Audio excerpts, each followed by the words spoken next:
السلام علیکم ورحمۃ اللہ وبرکاتہ۔ قصص الفلاح یوٹیوب چینل پر خوش آمدید۔ اگر آپ روزانہ ایمان افروز واقعات سننا چاہتے ہیں تو آگے بڑھنے سے پہلے ہمارے چینل کو سبسکرائب کر لیں اور بیل آئیکن کو دبا دیں، ساتھ میں نوٹیفیکیشن کو بھی آن کر لیں۔ تو چلیے شروع کرتے ہیں۔ آج ہم سنیں گے حضرت یوسف علیہ السلام کے واقعہ کی تیسری قسط۔ ہم آج کی ویڈیو میں مندرجہ ذیل عنوانات پر بات کریں گے۔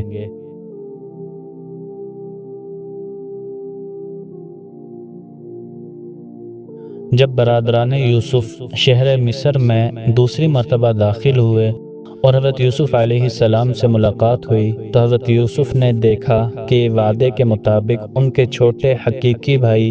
بنیامین کو بھی ساتھ لے کر آئے ہیں۔ تو حضرت یوسف علیہ السلام نے ان کا کافی اعزاز و اکرام کیا اور شاہی اکرام کے ساتھ ان کو ٹھہرانے کا انتظام کیا۔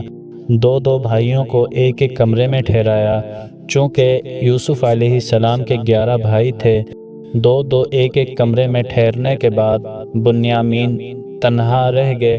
تو ان کو تنہا ایک کمرے میں ٹھہرایا۔ اس میں یہ مصلحت تھی کہ موقع نکال کر بنیامین سے تنہائی میں باتیں ہو سکیں۔ چنانچہ حضرت یوسف اور بنیامین کی آپس میں تنہائی میں خوب باتیں ہوئی ہوں گی۔ دونوں حقیقی بھائیوں کی ملاقات ایک مدت دراز یعنی 21 یا 20 سال بعد ہو رہی تھی۔ حضرت یوسف علیہ السلام نے بتایا ہوگا کہ وہ کن کن حالات سے گزرتے ہوئے اس مرتبہ پر پہنچے ہیں۔ بنیامین نے سنا ہوگا کہ ان کے سوتیلے بھائیوں نے ان کے ساتھ کیا کیا بدسلوکیاں کی ہیں۔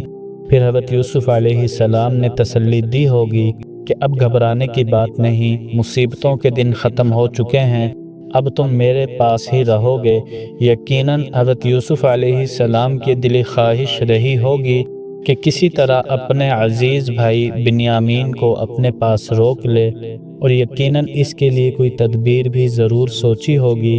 مگر انتہائی خواہش کے باوجود حضرت یوسف کے لیے ایسا کرنا ممکن نہ تھا، اس لیے کہ مصری قانون میں کسی غیر مصری شخص کو بغیر کسی معقول وجہ کے روک لینا سخت جرم تھا، اور حضرت یوسف علیہ السلام یہ کسی طرح نہیں چاہتے تھے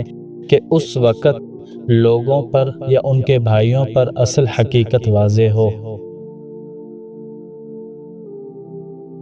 حضرت یوسف علیہ السلام نے اپنے حقیقی بھائی بنیامین کو اپنے پاس روکنے کے لیے یہ حیلہ اور تدبیر اختیار کی کہ جب سب بھائیوں کو قاعدہ کے موافق غلہ دے دیا تو ہر بھائی کا غلہ الگ الگ اونٹ پر رکھا گیا۔ بنیامین کے لیے جو غلہ اونٹ پر لادا گیا اس میں ایک برتن چھپا دیا گیا،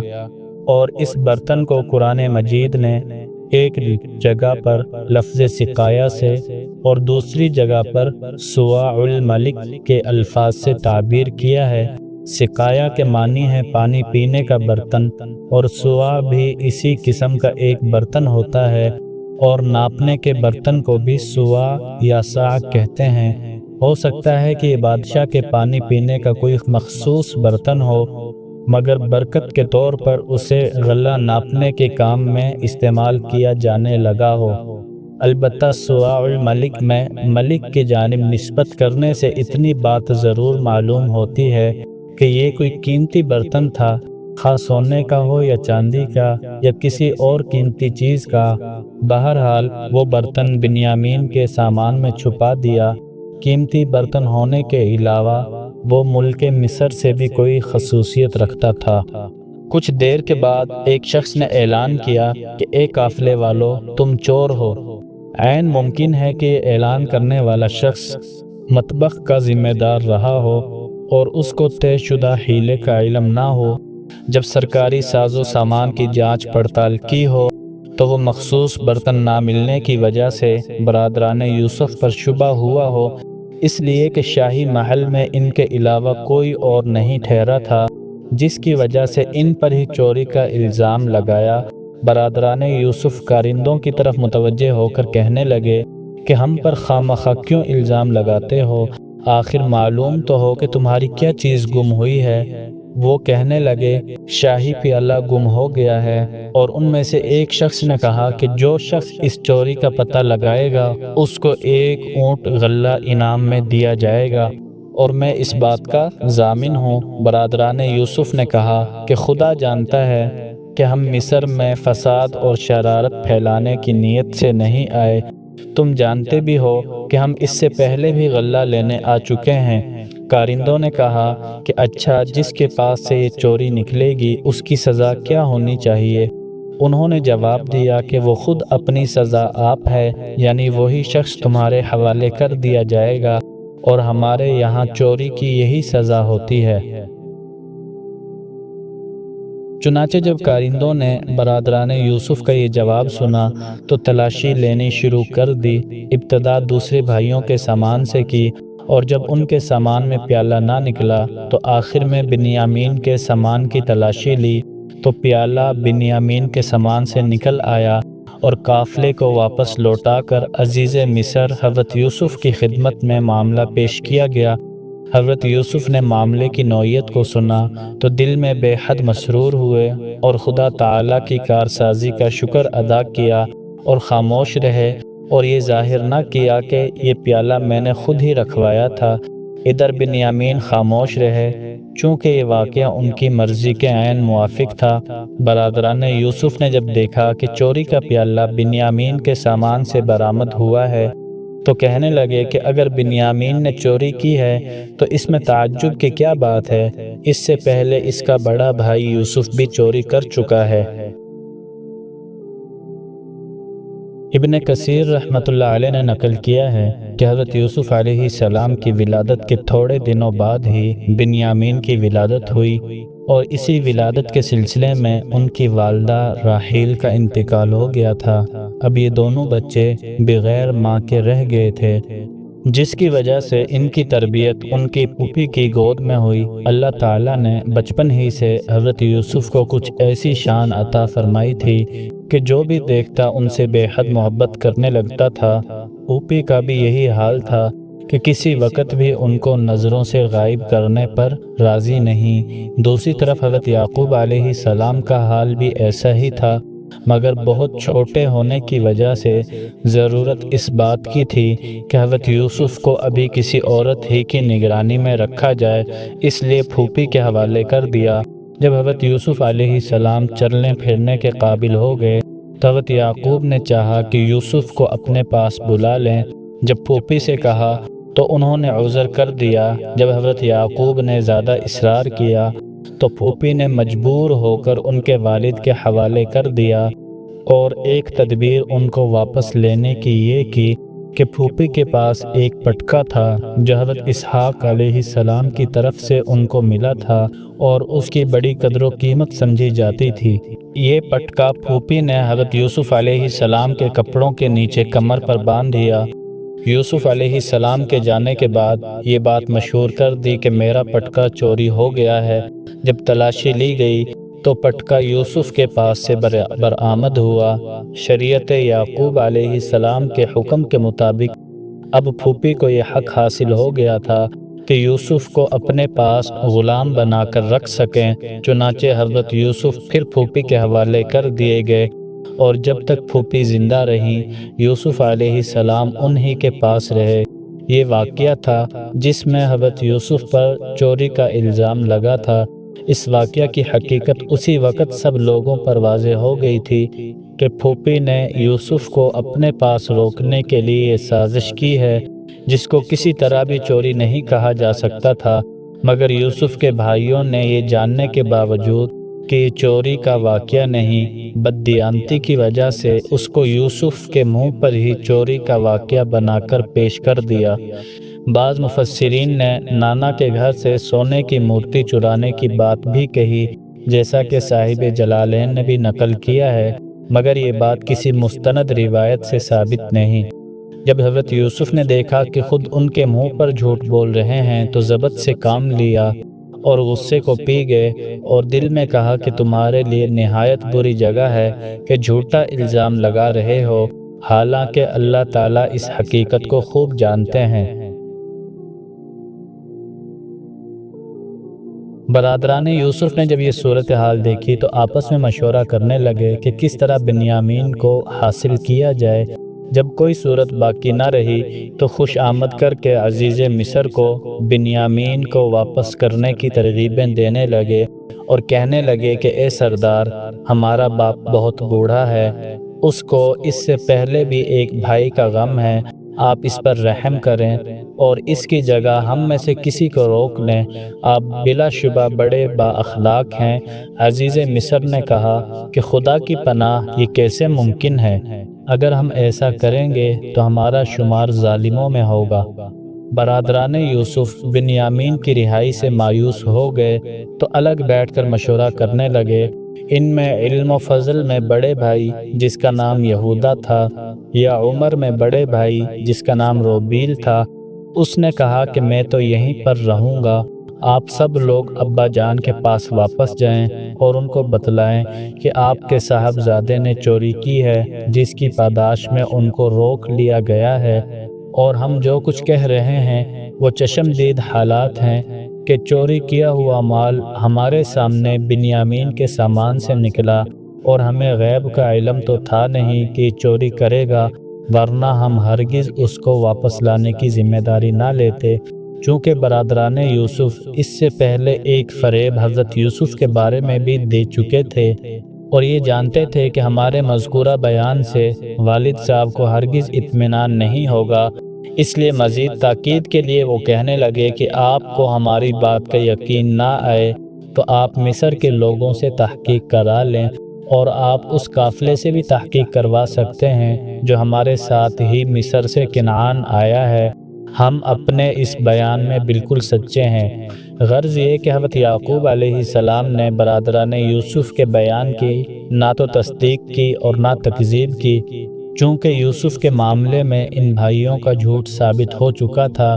اس لیے اس مرتبہ ان کی سچی بات کا یقین بھی نہیں کیا گیا، اور یہ کہہ دیا کہ تم نے یہ بات اپنی طرف سے گھڑ لی ہے، میرے لیے صبر کرنا ہی بہتر ہے، قریب ہے کہ اللہ تعالیٰ مجھے ان سب سے ملا دے گا۔ اس دوسرے صدمے کے بعد حضرت یعقوب نے صاحبزادوں سے اس معاملے میں گفتگو کرنا بند کر دی اور اپنے رب کے سامنے فریاد شروع کر دی، اور اسی غم میں روتے روتے ان کی بینائی بھی چلی گئی۔ حضرت یعقوب علیہ السلام نے اس کے بعد زیادہ تر خاموش رہنا شروع کر دیا، دل ہی دل میں اللہ کے سامنے فریاد کرتے رہتے اور کسی سے کچھ نہ کہتے۔ یعقوب علیہ السلام نے کچھ عرصے بعد اپنے بیٹوں سے کہا کہ مصر جاؤ اور یوسف اور اس کے بھائی بنیامین کو تلاش کر کے لاؤ، کیونکہ حضرت یعقوب علیہ السلام کو یقین تھا کہ یوسف ابھی بھی زندہ ہیں، اور یوسف نے بچپن میں جو خواب دیکھا تھا اس کی تعبیر ابھی پوری نہیں ہوئی۔ جب برادران یوسف والد کے حکم کے مطابق تیسری مرتبہ مصر پہنچے اور عزیز مصر سے ملاقات ہوئی تو خوش آمدانہ گفتگو شروع کی، اپنی محتاجی اور بے کسی کا اظہار کیا کہ اے عزیز، ہم کو اور ہمارے گھر والوں کو قحط کی وجہ سے سخت تکلیف پہنچ رہی ہے، یہاں تک کہ اب ہمارے پاس غلہ خریدنے کے لیے بھی مناسب قیمت موجود نہیں، ہم مجبور ہو کر کچھ ہلکی چیزیں غلہ خریدنے کے لیے لے کر آئے ہیں، آپ اپنے کریمانہ اخلاق سے انہی ہلکی چیزوں کو قبول فرما لیں اور غلہ پورا عنایت فرما دیں، ہماری کھوٹی پونجی کی وجہ سے ہمارے غلے میں کمی نہ کریں، ظاہر ہے کہ ہمارا استحقاق نہیں، مگر آپ خیرات سمجھ کر دے دیں، اور اللہ تعالیٰ خیرات دینے والوں کو جزائے خیر عطا کرتا ہے۔ یوسف علیہ السلام نے جب بھائیوں کے یہ مسکنت آمیز الفاظ سنے اور شکستہ حالت دیکھی تو طبعی طور پر حقیقت حال ظاہر کر دینے پر مجبور ہوئے، اور حضرت یوسف علیہ السلام پر من جانب اللہ اظہار حال کی جو پابندی لگی ہوئی تھی، اب اس کے خاتمے کا وقت بھی آ گیا تھا۔ تفسیر مظہری اور تفسیر قرطبی میں حضرت عبداللہ بن عباس رضی اللہ تعالیٰ عنہ کے حوالے سے نقل کیا گیا ہے کہ اس موقع پر حضرت یعقوب علیہ السلام نے عزیز مصر کے نام ایک خط بھی لکھ کر دیا تھا، جس کا مضمون یہ ہے: من جانب یعقوب صفی اللہ بن اسحاق بن ابراہیم خلیل اللہ، بخدمت عزیز مصر، اما بعد، ہمارا پورا خاندان بلاؤں اور آزمائشوں میں معروف ہے۔ میرے دادا ابراہیم خلیل اللہ کا آتش نمرود میں امتحان لیا گیا، پھر میرے والد اسحاق کا شدید امتحان لیا گیا، پھر میرے لڑکے کے ذریعے میرا امتحان لیا گیا جو مجھے سب سے زیادہ محبوب تھا، یہاں تک کہ اس کی جدائی میں میری آنکھوں کی بینائی بھی جاتی رہی۔ اس کے بعد اس کا ایک چھوٹا بھائی جس کو آپ نے چوری کے الزام میں گرفتار کر لیا ہے، میں بتلاتا ہوں کہ ہم اولاد انبیاء ہیں، نہ ہم نے کبھی چوری کی اور نہ ہماری اولاد میں کوئی چور پیدا ہوا۔ جب حضرت یوسف علیہ السلام نے خط پڑھا تو بے اختیار رونے لگے اور اپنے راز کو ظاہر کر دیا اور بھائیوں سے یہ سوال کیا، کیا تم کو کچھ یاد بھی ہے کہ تم نے یوسف اور اس کے بھائی کے ساتھ کیا برتاؤ کیا جبکہ تمہاری جہالت کا زمانہ تھا اور یوسف کی اس شان سے بھی ناواقف تھے جو اس کو حاصل ہونے والی تھی؟ برادران یوسف نے جب یہ سوال سنا تو چکرا گئے کہ عزیز مصر کو یوسف کے قصے سے کیا واسطہ۔ پھر ادھر بھی دھیان گیا کہ یوسف نے جو بچپن میں خواب دیکھا تھا اس کی تعبیر یہی تھی کہ اس کو کوئی بلند مرتبہ ضرور حاصل ہوگا کہ ہم سب کو اس کے سامنے جھکنا پڑے گا، کہیں یہ عزیز مصر خود یوسف ہی تو نہیں۔ پھر جب اس پر غور و فکر کیا تو کچھ علامات سے پہچان لیا اور مزید تحقیق کے لیے پوچھنے لگے، یوسف کیا تم ہی سچ میں یوسف ہو؟ تو حضرت یوسف فرمانے لگے کہ ہاں میں ہی یوسف ہوں اور یہ میرا چھوٹا بھائی بنیامین ہے۔ سوال کے جواب میں اقرار اور اعتراف کے ساتھ حضرت یوسف نے اللہ تعالیٰ کے احسان کا ذکر اور صبر اور تقوی کے نتائج بھی بیان کر دیے کہ تم نے مجھے ہلاک کرنے کی کوئی کوشش نہیں چھوڑی، لیکن یہ اللہ کا فضل ہے کہ اس نے مجھے صرف کنویں سے نکال کر نجات عطا فرمائی اور اس کے ساتھ ساتھ مصر کی حکمرانی بھی عطا فرمائی، اور یہ نتیجہ ہے اس صبر اور تقوی کا جس کی توفیق اللہ تعالیٰ نے مجھے عطا فرمائی۔ بھائیوں نے جب حضرت یوسف علیہ السلام کی یہ شان دیکھی تو انہوں نے اپنی غلطی کا اعتراف کر لیا۔ حضرت یوسف نے بھی پیغمبرانہ عفو و درگزر سے کام لیتے ہوئے فرمایا کہ لا تثریب علیکم اليوم، جو ہوا سو ہوا، آج تمہیں کوئی سرزنش نہیں اور کوئی ملامت نہیں۔ فتح مکہ کے دن رسول اللہ صلی اللہ علیہ وسلم نے بھی مکہ کے ان کفار اور سرداران قریش کو جو آپ کے خون کے پیاسے تھے اور آپ کو طرح طرح کی تکلیفیں پہنچاتے تھے، قتل کی سازشیں کرتے تھے، معاشرتی اور معاشی بائیکاٹ بھی کیا، حتیٰ کہ وطن عزیز مکہ مکرمہ سے نکلنے پر مجبور کر دیا اور مدینہ طیبہ میں بھی چین سے نہ رہنے دیا۔ ان سے بھی آپ صلی اللہ علیہ وسلم نے یہی الفاظ فرمائے، لا تثریب علیکم اليوم، یعنی آج کے دن تم کو کوئی سزا نہیں دی جائے گی۔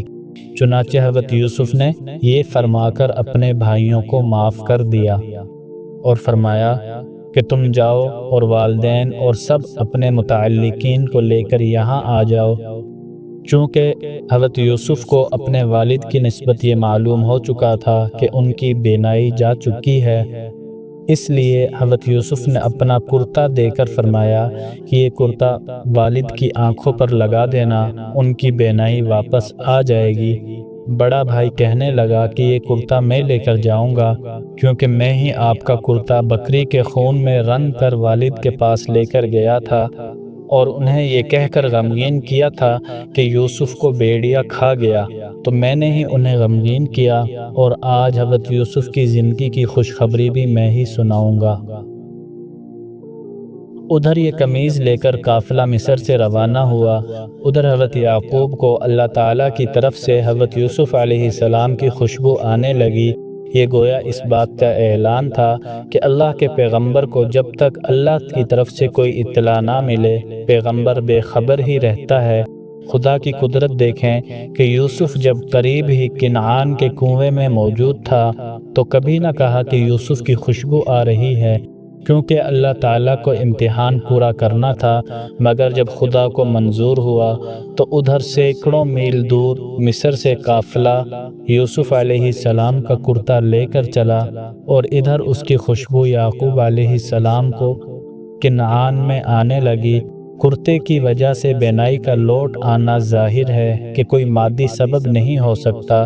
بلکہ یہ ایک معجزہ تھا جو حضرت یوسف علیہ السلام کو اللہ تعالیٰ کی اجازت سے معلوم ہو چکا تھا کہ جب ان کا کرتا والد کے چہرے پر ڈالا جائے گا تو اللہ تعالیٰ ان کی بینائی واپس کر دیں گے۔ ضحاک اور مجاہد رحمۃ اللہ علیہ اور دوسرے ائمہ تفسیر فرماتے ہیں یہ اس کرتے کی خصوصیت تھی اس لیے کہ یہ کرتا عام کپڑوں کی طرح نہ تھا بلکہ حضرت ابراہیم علیہ السلام کے لیے جنت سے اس وقت لایا گیا تھا جب نمرود نے حضرت ابراہیم کو برہنہ کر کے آگ میں ڈالا تھا۔ پھر یہ جنتی کرتا ہمیشہ حضرت ابراہیم علیہ السلام کے پاس رہا، آپ کے بعد حضرت اسحاق علیہ السلام کے پاس رہا، ان کی وفات کے بعد حضرت یعقوب علیہ السلام کے پاس رہا۔ آپ نے اس کرتے کو ایک متبرک چیز سمجھ کر ایک نلکی میں بند کر کے حضرت یوسف کے گلے میں بطور تعویذ ڈال دیا تھا تاکہ نظر بد سے محفوظ رہیں۔ برادران یوسف نے جب دھوکہ دینے کے لیے ان کا کرتا اتار لیا اور حضرت یوسف علیہ السلام کو برہنہ کر کے کنویں میں ڈالنے لگے تو جبرائیل علیہ السلام تشریف لائے اور گلے میں پڑی ہوئی نلکی سے کرتا نکال کر حضرت یوسف علیہ السلام کو پہنا دیا، اور یہ کرتا حضرت یوسف علیہ السلام کے پاس محفوظ تھا۔ اس وقت بھی جبرائیل علیہ السلام نے ہی حضرت یوسف علیہ السلام کو یہ مشورہ دیا تھا کہ جنت کا لباس ہے اور اس کی خاصیت یہ ہے کہ اگر نابینا کی آنکھوں سے لگایا جائے تو اس کی بینائی واپس لوٹ آتی ہے۔ چنانچہ ایک کنعانی قافلہ بخیر و عافیت مصر سے کنعان واپس پہنچ گیا اور برادران یوسف نے حضرت یوسف علیہ السلام کے حکم کے مطابق ان کا کرتا حضرت یعقوب علیہ السلام کی آنکھوں پر لگایا تو حضرت یعقوب علیہ السلام کی آنکھوں کی بینائی فوراً واپس لوٹ آئی اور فرمانے لگے کہ دیکھو، میں یہ کہتا نہ تھا کہ میں اللہ تعالیٰ کی طرف سے وہ باتیں جانتا ہوں جو تم نہیں جانتے۔ برادران یوسف کے لیے یہ وقت بڑا مشکل تھا۔ شرم و ندامت میں غرق سر جھکائے ہوئے بولے، اے ابا جان، آپ ہمارے لیے اللہ تعالیٰ کے دربار میں گناہوں کی مغفرت کی دعا کر دیں، کیونکہ اب یہ تو ظاہر ہو ہی چکا ہے کہ بلا شبہ ہم قصوروار ہیں۔ حضرت یعقوب علیہ السلام فرمانے لگے کہ میں عن قریب تمہارے لیے اللہ تعالیٰ سے دعا کروں گا، بلا شبہ اللہ تعالیٰ بخشنے والے اور رحم کرنے والے ہیں۔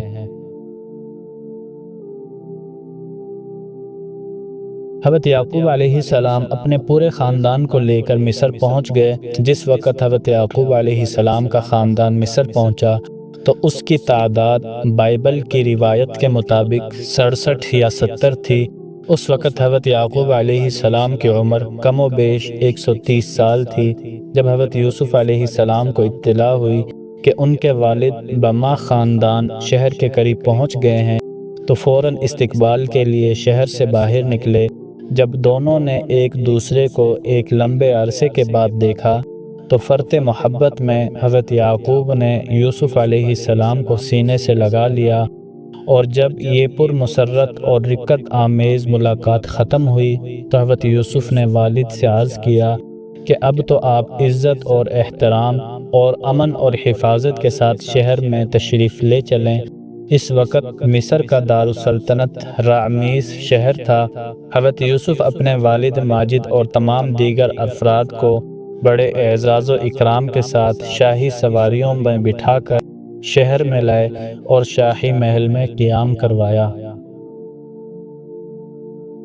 جب ان تمام باتوں سے فارغ ہوئے تو ارادہ کیا کہ دربار منعقد کریں تاکہ اہل مصر کا بھی حضرت یعقوب اور ان کے خاندان سے تعارف ہو جائے اور تمام درباری ان کے عزت اور احترام سے واقف ہو جائیں۔ چنانچہ دربار منعقد ہوا۔ تمام درباری اپنی مقررہ نشستوں پر بیٹھ گئے۔ یوسف علیہ السلام کے حکم سے ان کے والدین کو تخت شاہی پر جگہ دی گئی اور باقی تمام خاندان نے حسب مراتب نیچے جگہ پائی۔ جب یہ سب انتظامات مکمل ہو گئے تب حضرت یوسف علیہ السلام شاہی محل سے باہر تشریف لائے اور شاہی تخت پر جلوہ افروز ہوئے۔ اسی وقت تمام درباری حکومت کے دستور کے مطابق تخت شاہی کے سامنے تعظیم کے لیے سجدے میں گر پڑے۔ موجودہ صورت کو دیکھ کر خاندان یوسف نے بھی یہی عمل کیا۔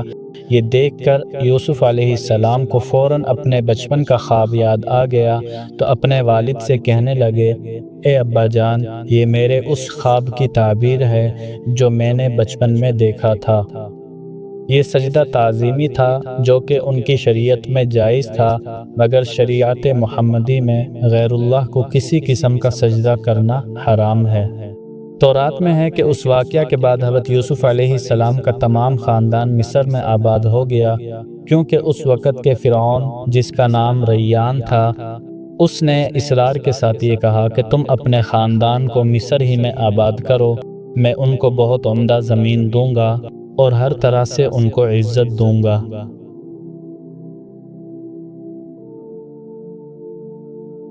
حضرت یوسف علیہ السلام کا انتقال کم و بیش 120 سال کی عمر میں ہوا اور دریائے نیل کے کنارے دفن کیے گئے۔ ابن اسحاق نے روایت کیا ہے کہ جب حضرت موسیٰ علیہ السلام کو حکم ہوا کہ بنی اسرائیل کو ساتھ لے کر مصر سے نکل جائیں تو بذریعہ وحی یہ بھی بتایا گیا کہ یوسف کے تابوت کو بھی اپنے ساتھ لے کر ملک شام چلے جائیں اور ان کے آباء و اجداد کے پاس دفن کر دیں۔ اس حکم کے مطابق حضرت موسیٰ علیہ السلام نے تفتیش کر کے آپ کی قبر کو دریافت کیا جو ایک سنگ مرمر کے تابوت میں تھی، اس کو اپنے ساتھ ارض فلسطین یعنی کنعان میں لے گئے اور حضرت اسحاق اور یعقوب کے برابر دفن کیا۔ حضرت یوسف علیہ السلام کے بعد مصر پر عمالقہ کے فرعونوں کا قبضہ ہو گیا اور بنی اسرائیل ان کے زیر حکومت رہے۔ وہ حضرت یوسف علیہ السلام کے دین پر قائم رہے، لیکن فرعونوں نے انہیں غیر ملکی سمجھ کر ستانا شروع کر دیا۔ آخرکار اللہ تعالیٰ نے حضرت موسیٰ علیہ السلام کے ذریعے انہیں فرعون کے ظلم سے نجات دلائی۔ تفسیر قرطبی میں اہل تاریخ کے حوالے سے مذکور ہے کہ مصر میں 24 سال رہنے کے بعد حضرت یعقوب علیہ السلام کی وفات 147 سال کی عمر میں ہوئی۔ حضرت سعید بن جبیر رحمۃ اللہ علیہ نے فرمایا کہ حضرت یعقوب علیہ السلام کو سال کی لکڑی کے تابوت میں رکھ کر بیت المقدس کی طرف ان کی وصیت کے مطابق منتقل کیا گیا اور وہاں پر ان کو دفنایا گیا۔ دوستو، یہ تھا حضرت یوسف علیہ السلام کا ایمان افروز واقعہ۔ اگر آپ چاہتے ہیں کہ مزید ایسے ہی سبق آموز واقعات آپ تک مسلسل پہنچتے رہیں تو ہمارے چینل قصص الفلاح کو سبسکرائب کر لیں اور بیل آئیکن کو دبا دیں، ساتھ میں نوٹیفیکیشن کو بھی آن کر لیں۔ تو چلیے ملتے ہیں اگلی ویڈیو میں، تب تک کے لیے اللہ حافظ۔